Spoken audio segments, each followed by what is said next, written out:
हूँ डॉक्टर दीप्ति और आपका मेरे इस यूट्यूब चैनल पे बहुत बहुत स्वागत है। फ्रेंड्स, आज की इस वीडियो में हम एक होम्योपैथिक मेडिसिन के बारे में बात करेंगे। उसकी यूजेस, उसके इंडिकेशंस क्या होते हैं, उसके बारे में जानेंगे। और अगर आप मेरी इस वीडियो को पहली बार देख रहे हैं और अभी तक आपने मेरे चैनल को सब्सक्राइब नहीं किया है तो नीचे रेड बटन है सब्सक्राइब का, उसे प्रेस करिए, नोटिफिकेशन बेल को ज़रूर प्रेस करिए। और इसी तरह इन्फॉर्मेटिव वीडियो, होम्योपैथिक मेडिसिन से रिलेटेड वीडियोज़ मैं हमेशा अपने चैनल पर पोस्ट करती रहती हूँ, तो उसके लिए आपको मेरे चैनल को सब्सक्राइब करना बहुत ज़्यादा ज़रूरी है। तो चलिए आगे बढ़ते हैं और जानते हैं कि आज हम किस होम्योपैथिक मेडिसिन के बारे में जानने वाले हैं और उसके यूजेस के बारे में जानते हैं। तो फ्रेंड, आज की इस वीडियो में हम जानने वाले हैं होम्योपैथिक मेडिसिन सिनेपिस नाइग्रा के बारे में। 30 पावर में हम इसे लेंगे, क्योंकि जब भी कभी हम कोई होम्योपैथिक मेडिसिन लेते हैं तो स्टार्टिंग में हम लोएस्ट पोटेंसी से ही शुरू करते हैं। तो इसकी 30 पावर की डोज को हम लेंगे। इसे हम लिक्विड फॉर्म में लेंगे, यानी कि इसका डाइल्यूशन जो होता है उसके बारे में हम आज इस वीडियो में बात कर रहे हैं। अगर बात करें सिनेपिस नाइग्रा के कुछ कॉमन नेम्स की, तो इसे हम सरसों के नाम से जानते हैं। सरसों आप सभी ने देखा होगा, ब्लैक मस्टर्ड जिसे हम कहते हैं। घर में जब भी हम कुछ सब्जी वगैरह बनाते हैं या कुछ तड़का वगैरह लगाना होता है तो हम राई का यूज़ करते हैं। उसी राई से मिलकर बनी हुई, उसे पोटेंटाइज करके बनाई गई होम्योपैथिक मेडिसिन है। और जितने भी पंजाब के लोग हैं या जो मध्य प्रदेश के जो लोग हैं वो जानते हैं कि ये किस तरीके के प्लांट्स होते हैं। इसके सबने देखे होंगे, येलो कलर के इसके फ्लावर होते हैं और बहुत अच्छे मतलब जब इसकी खेती होती है तो देखने में बहुत प्यारे लगते हैं। तो सरसों के खेत अगर आपने देखे होंगे तो बहुत अच्छे लगते हैं। तो ये जो मेडिसिन है, जो इंडियन स्पाइसेस के रूप में हम उसको जानते हैं, उसमें ही हम इस मेडिसिन का यूज़ करते हैं। और इसी मेडिसिन या इसी सरसों या राई से मिलकर ये मेडिसिन जो है प्रिपेयर की गई है। सेंटर ऑफ एक्शन की अगर बात करें तो आपके रेस्पिरेटरी ऑर्गन्स जो होते हैं या रेस्पिरेटरी सिस्टम जो होता है, जैसे कि थ्रोट, नोज, फेरिंग्स जो होता है, इस पे ये बहुत अच्छे तरीके से वर्क करती है। साथ ही साथ आपके स्टमक में भी ये बहुत अच्छे तरीके से वर्क करती है। आपकी ईसोफेगस में अगर बर्निंग सेंसेशन है वहाँ पे वर्क करती है। इसके साथ ही साथ अगर प्रोफ्यूज स्वेटिंग हो रही है कुछ पर्टिकुलर पार्ट्स में, तो वहाँ पर अगर आपके मुंह से कोई बहुत ज़्यादा बदबू आती है उस पर, और कभी देखा जाए तो र्यूमेटाइटिस के केसेस में भी ये मेडिसिन जो है काफ़ी ज़्यादा इफेक्टिव होती है। तो इस तरीके से सेंटर ऑफ एक्शन इसके होते हैं। डिटेल में हम जानेंगे कि किस किस सिस्टम में किस तरीके से एक्ट करती है। ये मेडिसिन एलर्जी के केसेस में, अस्थमेटिक कंडीशन में, साथ ही साथ रूमेटिक कंडीशन में यूज़ होती है। इस मेडिसिन को हम एज अ एंटी कैंसर की तरह यूज़ कर सकते हैं, एंटी इन्फ्लेमेटरी की तरह यूज़ कर सकते हैं, एंटीऑक्सीडेंट की तरह भी इसका यूज़ कर सकते हैं। तो ये तीनों ही कंडीशन में ये मेडिसिन जो है काफ़ी इफेक्टिव होम्योपैथिक मेडिसिन है। अलग अलग सिस्टम में किस तरीके से वर्क करती है उसके बारे में हम थोड़ा थोड़ा जान लेते हैं।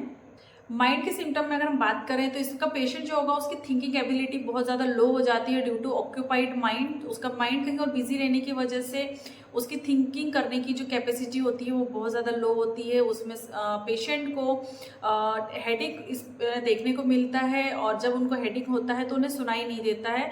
हेडेक विथ हियरिंग प्रॉब्लम, ये इसका एक इंडिकेशन होता है। पेशेंट को फ्रंटल हेडेक होता है, मतलब कि जो ये वाला एरिया होता है पेशेंट का, यहाँ पर उन्हें हेडेक जो है बहुत ज़्यादा होता है। तो इस तरीके के पेशेंट जिनमें फ्रंटल हेडेक है, हियरिंग की प्रॉब्लम है हेडेक के साथ में, तो ये मेडिसिन जो है काफ़ी ज़्यादा इफेक्टिव होती है। जैसे कि ये मेडिसिन जो है सिनेपिस नाइग्रा, ये सबसे इम्पॉर्टेंट इसका जो रोल होता है वो होता है रेस्पिरेटरी ट्रैक्ट में या रेस्पिरेटरी सिस्टम में। इसमें जो आपकी एलर्जिक कंडीशन होती है, जैसे कि जब आपको एलर्जी होती है तो बहुत ज़्यादा छींके आना और वाटरी डिस्चार्जेस होना, आईज में से भी आपके पानी निकलता है, नोज़ में से भी पानी निकलता है या म्यूकस जो है निकलता है। जो बहुत ज़्यादा मात्रा में म्यूकस का जो है प्रोडक्शन होने लगता है, तो वहाँ पर ये मेडिसिन जो है बहुत अच्छे तरीके से एक्ट करती है। तो जब भी कभी आपको एलर्जी है due to any of the causes, allergy की किसी भी कंडीशन में जहाँ पर आपका रेस्पिरेटरी सिस्टम अफेक्ट हो रहा है, वहाँ पर इसका यूज़ कर सकते हैं। इसमें डिस्चार्जेस होते हैं, म्यूकस डिस्चार्जेस होते हैं। साथ ही साथ इसमें एक कंडीशन और देखने को मिलती है कि आपकी जो नोज़ होती है वो ब्लॉक्ड होती है। अल्टरनेटिवली आपकी नोज़ जो है ब्लॉक होगी, जैसे कि बहुत सारे पेशेंट होते हैं, साइनस के पेशेंट जो होते हैं उनको बहुत ज़्यादा हेडेक होता है और उनकी जो नोज़ है पूरी तरह से ब्लॉक होती है, वहाँ पे किसी भी तरीके का म्यूकस नहीं निकल रहा होता है और उन्हें सांस लेने में भी बहुत ज़्यादा डिफ़िकल्टी होती है। और उनकी अगर बात करें तो अल्टरनेटिवली कभी उनकी लेफ्ट जो नोज़ होगी वो ब्लॉक हो जाएगी, फिर वो ओपन होगी तो राइट वाली जो है ब्लॉक हो जाएगी। इस तरीके से अल्टरनेटिवली उनकी नोज़ जो है वो ब्लॉक होती जाती है। आई के सिम्टम्स अगर देखें तो हेवी फीलिंग होगी आईज़ में और बहुत ज़्यादा वाटरी डिस्चार्जेस होते हैं।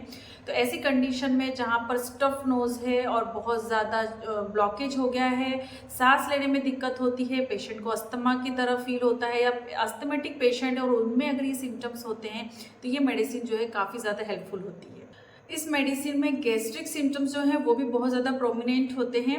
इसमें पेशेंट को बहुत ज़्यादा बर्निंग पेन होता है, एपिगैस्ट्रिक पेन होता है, पेशेंट को हाइपर एसिडिटी की प्रॉब्लम होती है, मुंह में खट्टा पानी निकलने जैसे सिम्टम्स वो देते हैं, बहुत ज़्यादा बर्निंग सेंसेशन होते हैं, एसिडिटी बहुत ज़्यादा होती है पेशेंट में और उनकी जो बर्निंग सेंसेशन है वो स्टमक से तो उनकी इसोफेगस की तरफ एक्सटेंड करते हैं, ऊपर की तरफ वो सिम्टम्स जाते हैं और कभी कभी मुंह से खट्टा पानी आना, जी मचलाना, इस तरीके के सिम्टम पेशेंट को देखने को मिलते हैं। कई बार ऐसा होता है कि जब वो अनियन या गार्लिक के जैसे स्ट्रॉन्ग स्मेल को वो ले लेते हैं तो उनको काफ़ी ज़्यादा उल्टी जैसा महसूस होता है, कभी कभी वो वॉमिट भी कर देते हैं। तो स्टमक में ये मेडिसिन जो है ऐसे टाइम पर जब उनको बहुत ज़्यादा एपिगैस्ट्रिक पेन है, बर्निंग सेंसेशन है, साथ में उनको एसिडिटी बहुत ज़्यादा रहती है तो वहाँ पर ये काफ़ी अच्छे से एक्ट करती है। इसमें पेशेंट को इरेक्ट पोजीशन में जब वो होता है, जैसे कि वो अगर अपने पेट को दबाता है तो उन्हें काफ़ी ज़्यादा पेन जो है इंक्रीज़ हो जाता है। ये कोलोसिंथ मेडिसिन है जिसमें कि प्रेशर से रिलीफ मिलता है या बेंडिंग फॉरवर्ड से रिलीफ मिलता है, उसकी जस्ट अपोजिट है ये मेडिसिन। तो इसमें ऐसा होता है कि पेशेंट जब इरेक्ट होता है, मतलब उसको बेंडिंग से प्रॉब्लम हो रही है, अगर वो फोल्ड हो रहा है या प्रेशर दे रहा है तो ये पेन जो है उनका इंक्रीज हो रहा है, लेकिन स्टमक का पेन उनका जब इरेक्ट पोजीशन में होते हैं या स्टैंडिंग पोजीशन में होते हैं तो उनको थोड़ा सा रिलीफ मिलता है। तो इस तरीके से सिम्टम्स होते हैं स्टमक में पेशेंट को देखने को मिल जाते हैं। पेशेंट को टंग में ब्लिस्टर जैसे सिम्टम देखने को मिल जाते हैं। इसके साथ ही साथ पेशेंट में स्वेटिंग बहुत ज़्यादा होती है और स्वेटिंग अगर स्पेसिफिकली बात करें या पसीना आने की जो बात होती है उसमें पेशेंट को स्पेसिफिकली अपर लिप्स पे, यानी कि ये वाला जो पोर्शन होता है, बहुत सारे पेशेंट को आपने देखा होगा, लोगों को देखा होगा कि उनको यहाँ पर हमेशा पसीना दिखाई देता है। तो इस मेडिसिन का ये स्ट्राइकिंग फीचर है कि उनको अपर लिप में स्वेटिंग होती है, फोरहेड में उनको बहुत ज़्यादा स्वेटिंग होती है। तो ये वाला जो पेशेंट होगा उसमें एसिडिटी तो रहेगी ही, जी मचलाने जैसी कंडीशन होगी, अस्थमेटिक होगा, एलर्जिक सिम्टम्स होंगे, साथ में ये सिम्टम्स भी इसमें बहुत ज़्यादा स्ट्राइकिंग होता है। हेयर फॉल की कंडीशन में भी ये मेडिसिन जो है उपयोगी होती है। अर्थराइटिस की कंडीशन में जब आपको जॉइंट में पेन हो रहा होता है तो वहाँ पर भी इस मेडिसिन का उपयोग किया जाता है।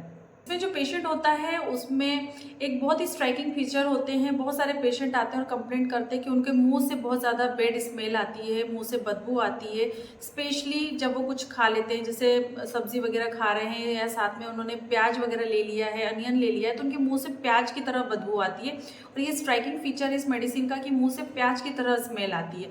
तो इस तरीके से पेशेंट में ये सारे सिम्टम्स जो हैं देखने को मिल जाते हैं। तो ये थी आज की वीडियो सिनेपिस नाइगरा के बारे में। इसकी डोजेस की बात अगर करें तो इसकी 30 पावर की 2 बूंद डायरेक्ट टंग में आपको लेना है। अगर आपको साइनस की प्रॉब्लम है तो वैसी कंडीशन में आपको इसकी 2 बूंद टंग में लेनी है और इस मेडिसिन को आपको लगातार 1 से 2 महीने तक लेना है। आराम लगने पर आप 1 महीना और इसको ले सकते हैं।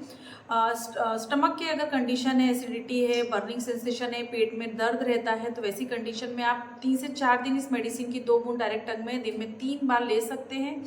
और इस मेडिसिन को लेने के बाद आपको किसी भी तरीके के कोई साइड इफ़ेक्ट नहीं होते हैं। बहुत अच्छी होम्योपैथिक मेडिसिन है। मैंने कई पेशेंट को ये मेडिसिन दी है जहाँ पर उनको स्टमक की जो कंडीशन थी, एसिडिटी की जो प्रॉब्लम थी, साइनस की जो प्रॉब्लम थी, उनमें उन्हें काफ़ी अच्छे तरीके से रिजल्ट देखने को मिले हैं। होपफुली ये वीडियो आपके लिए हेल्पफुल होगी। वीडियो अच्छी लगी है तो लाइक करिए, शेयर करिए और इसी तरह नॉलेजेबल वीडियोज़ के साथ में मैं आती रहती हूँ। इसके बाद मिलेंगे हम नेक्स्ट वीडियो में। तब तक के लिए बाय बाय। अपना ध्यान रखिए, खुश रहें। धन्यवाद।